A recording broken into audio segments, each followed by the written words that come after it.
Hello everybody and welcome.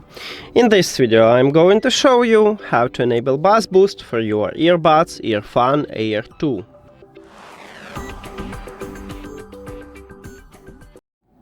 You have to start by open EARFUN audio application. Of course you need to add your earbuds to the app and then you will see them at the device list. Tap at your earbuds. And then you need to go to the EARFUN equalizer. So scroll down, and you cannot use equalizer when you enable theater mode. So you need to disable it if you use it.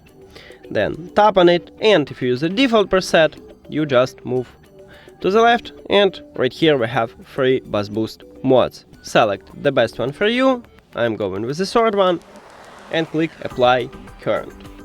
I recommend it to check all these 3 mods and select the best one for you. And that's it. Thank you for watching this video. If you found it helpful, please consider subscribing to the channel and leave the like on the video.